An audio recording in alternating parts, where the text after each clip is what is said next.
हर पल जियो ड्रामा दिल नादा की अगले केस में मोहतरम सामीन आप देखेंगे कि जावियार के वालिदैन जावियार को इस बात पर कायल करने की कोशिश कर रहे हैं कि किसी तरह वो दुर नजाब को तलाक दे दे और फिर से अपनी नई ज़िंदगी शुरू करे। और वो कहते हैं कि हम चाहते हैं कि तुम तानिया से शादी कर लो, लेकिन जावियार कहता है कि मैंने अब कभी ज़िंदगी में शादी नहीं करनी, मैंने हैदर के साथ ही अब ज़िंदगी बसर करनी है। अगर वो चाहते हैं कि अगर तुम नहीं चाहते कि तुम दुर नजाब को तलाक दे दो, लेकिन हम तुम्हारी तानिया से शादी कर दें, तानिया बहुत अच्छी लड़की है, उसके साथ तुम अच्छी ज़िंदगी गुजार सकोगे।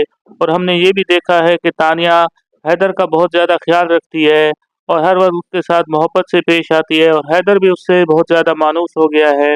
मोहतरम सामीन अगले केस के अंदर आप ये भी देखेंगे कि दादी अपने पोते से कहती है कि हमारी जो गांव के अंदर ज़मीन है उसकी कितनी कीमत होगी, तो उसका पोता जवाब देता है कि 20 से 25 लाख। आप इसके बारे में क्यों पूछ रही हैं? तो दादी कहती है कि मैं चाहती हूँ कि वो ज़मीन बेचकर मैं दुर नायाब के नाम कर दूँ, क्योंकि दुर नायाब की ज़िंदगी आगे बड़ी परेशान होने वाली है। क्योंकि अगर जावियार ने दुर नायाब को तलाक दे दी और हैदर भी उसके पास आ गया तो वो हैदर की किस तरह देखभाल कर सकती है। लिहाजा मैंने सोच लिया है कि वो सारी गांव की ज़मीन बेचकर मैं दुर नायाब और हैदर के नाम कर दूंगी, ताकि वो अपनी ज़िंदगी हंसी खुशी अकेली अगर गुजारना चाहती है तो गुजार ले।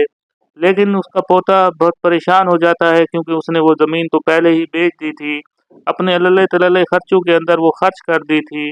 अब वो सोचता है कि दादी को इसके बारे में क्या जवाब दूँ। मोहतरम सामीन अगले केस के अंदर आप ये भी देखेंगे कि हैदर की कस्टडी के लिए जावियार को दुर नजाब एक नोटिस भेजती है। अदालत की तरफ से जब ये नोटिस जावियार को मौसूल होता है तो बहुत ज़्यादा हैरान और परेशान हो जाता है कि दुर नजाब को मैं एक मासूम सी आम सी लड़की समझा था, लेकिन उसने हैदर की कस्टडी के लिए उस पर केस कर दिया है। वो बहुत गुस्से में कागज़ को दूर उछाल देता है। मोहतरम सामीन अगले केस के अंदर आने वाले वाक़यात बहुत ही ज़्यादा दिलचस्प होने वाले हैं। आप अपनी राय का इज़हार कमेंट्स में कर दें। इस ड्रामे का एंड कैसा होना चाहिए? क्या दुर नजाब और जावियार को फिर से हंसी खुशी अपनी ज़िंदगी बसर करनी चाहिए, या तानिया की चाल को बेनकाब होना चाहिए, या जुनैद और दुर नजाब की शादी हो जाए, या जावियार और तानिया की शादी हो जाए? आप इसके बारे में अपनी राय का इज़हार कमेंट्स में लाज़मी कर दिया करें। वीडियो को लाइक कर दें, चैनल को सब्सक्राइब कर लें, ये आपकी हमारे लिए मोहब्बत होती है। अल्लाह पाक हम सबका हामी नासिर हो। अल्लाह हाफ़िज़।